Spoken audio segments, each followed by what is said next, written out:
میرے دوست بزرگ عزیزو، لوگ دعائیں تو مانگتے ہیں لیکن تین چیزیں چھوڑے ہوئے ہیں۔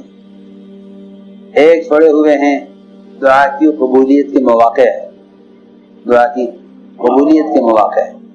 دعا کی قبولیت کے دونوں اعتبار سے مواقع ہیں، زمان کے اعتبار سے بھی مکان کے اعتبار سے، دونوں اعتبار سے مواقع ہیں، زمانے کے اعتبار سے بھی اور جگہ کے اعتبار سے، کہاں مانگا جائے کب مانگا جائے۔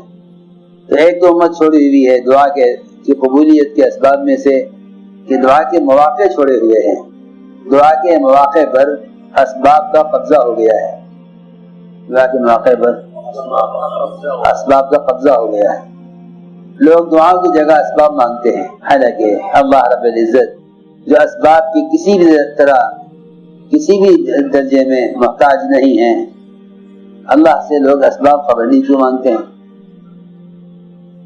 اللہ سے بجائے حاجت کو مانگنے کے اسباب کو مانگتے ہیں، کیونکہ سمجھتے ہیں کہ حاجت اسباب سے پوری ہوگی۔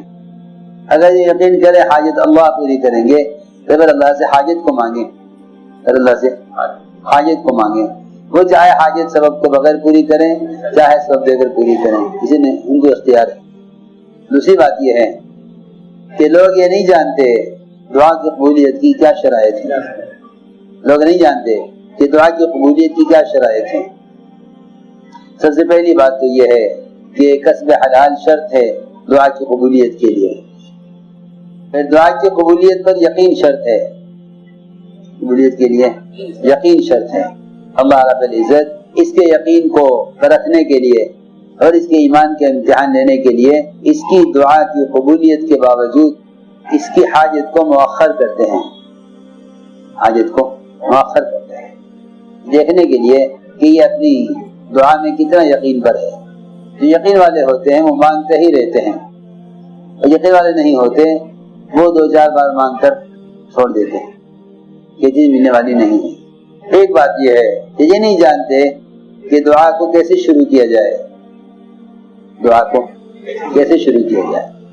دو چیزیں ایسی ہیں کہ جن کے بغیر دعا زمین آسمان کے درمیان معلق رہتی ہے، دو چیزیں ایسی ہیں جن کے بغیر دعا زمین آسمان کے درمیان معلق رہتی ہے، قبول نہیں ہوتی۔ ایک ثنا، دوسرے صلات، ثنا اور دو چیزیں، اور انہی دو کا لوگ اہتمام نہیں کرتے، ثنا اور صلات۔ اللہ کی حمد اور محمد صلی اللہ علیہ وسلم پر درود، ان دو کے بغیر دعا آسمان کے درمیان معلق رہتی ہے۔ اس لیے کہتے ہیں کہ دعا میں پہلے اللہ کی حمد، اللہ کی ثنا، اللہ کی بڑائی، اس کی وحدانیت کو بیان کیا جائے، پھر دعا مانگی جائے۔ درود شریف کے بغیر بھی دعا معلق رہتی ہے زمین آسمان کے درمیان۔ اس لیے وہ کلمات جن کلمات سے دعا کو شروع کیا جائے، فرماتے ہیں برادر رضی اللہ تعالیٰ عنہ کہ حضور اکرم صلی اللہ علیہ وسلم نے سنا ایک آدمی کو کہتے ہوئے، وہ دعا اللہ کی حمد دعا سے پہلے اس طرح کر رہا تھا: اللہم انی اسألک لأنی اشہد انک انت اللہ لا الہ الا انت الاحد الصمد الذی لم یلد ولم یولد ولم یکن له کفوا احد۔ ان کلمات میں اسم اعظم ہے، اللہ نے اسم اعظم کو چھپا لیا۔ حضور اکرم صلی اللہ علیہ وسلم کو معلوم تھا اسم اعظم کیا ہے، آپ نے حضرت عائشہ سے چھپا لیا کہ عائشہ مجھے اسم اعظم کو بتلا دیتا، مگر مجھے اس بات کا ڈر ہے کہ تو کہیں اسم اعظم کو دنیا کے لیے استعمال نہ کرے۔ اور آج ہم میں سے ہر ایک یہ تمنا کرتا ہے کہ مجھے اسم اعظم معلوم ہو جائے تو میں اپنی ہر حاجت ہر خواہش پوری کروں۔ ہم تو دنیا کی چاہت کے لیے اسم اعظم کی تلاش میں ہیں، اور آپ نے دنیا کی چاہت کی وجہ سے حضرت عائشہ سے اسم اعظم کو چھپا کہ عائشہ تم پوچھ رہے اسم اعظم کیا ہے، میں تمہیں بتا دیتا، مگر تم اس کے ذریعے دنیا مانگو گی اور وہ ملتے رہے گی، جو مانگو گے وہ ملے گا۔ مجھ بات کا اندیشہ کہ تم دنیا مانگ بیٹھو، اس لیے میں تمہیں اسم اعظم نہیں بتلاتا۔ عائشہ رضی اللہ تعالیٰ عنہ روٹ گئی آپ سے، آپ نے بتلانے سے انکار کر دیا۔ عائشہ رضی اللہ تعالیٰ عنہ سجدے میں کہنے لگی یا حی یا قیوم یا حی یا قیوم۔ آپ مسکرائے، فرمایا عائشہ ہم نے جو تمہارے اسم اعظم کو چھپایا تھا مگر اللہ نے بتا دیا، ہم نے تم سے چھپایا تھا اسم اعظم کو مگر اللہ نے بتا دیا۔ آپ نے فرمایا اس دیہاتی سے جس نے یہ کلمات کہے دعا سے پہلے، اللہم انی اسألک بانی اشہد انک انت اللہ لا الہ الا انت الاحد الصمد الذی لم یلد ولم یولد ولم یکن لہ کفوا احد۔ آپ نے فرمایا کہ تو نے اللہ سے سوال کیا ہے اس کے اسم اعظم کے ساتھ، اور یہ وہ اسم اعظم ہے کہ جب اس کے ساتھ اللہ سے سوال کیا جاتا ہے تو اللہ ضرور عطا فرماتے ہیں، اور جب اس کے ذریعے دعا کی جاتی ہے تو ضرور قبول کی جاتی ہے۔ معاذ بن جبل فرماتے رضی اللہ تعالیٰ عنہ کہ سنا حضور اکرم صلی اللہ علیہ وسلم ایک آدمی کو کہتے ہوئے، وہ یہ کہہ رہا تھا یا ذا الجلال والاکرام یا ذا الجلال والاکرام۔ آپ نے فرمایا کہ تیری دعا کی قبولیت کا دروازہ کھل گیا ہے، تو اللہ سے جو چاہے سوال کر۔ انس بن مالک فرماتے ہیں کہ حضور اکرم صلی اللہ علیہ وسلم گزرے ابو عیاش زید بن صامت زرقی کے پاس سے، وہ نماز پڑھ رہے تھے اور یہ دعا کر رہے تھے، اللہم انی اسألک بان لک الحمد لا الہ الا انت یا حنان یا منان یا بدیع السماوات والارض یا ذا الجلال والاکرام۔ آپ نے فرمایا تم نے اللہ سے سوال کیا ہے اس کی اسم اعظم کے ذریعے، کہ اس کے ذریعے جب مانگا جاتا ہے تو اللہ دعا قبول فرماتے ہیں، اور جس کے ذریعے سوال کیا جاتا ہے اللہ ضرور عطا فرماتے ہیں۔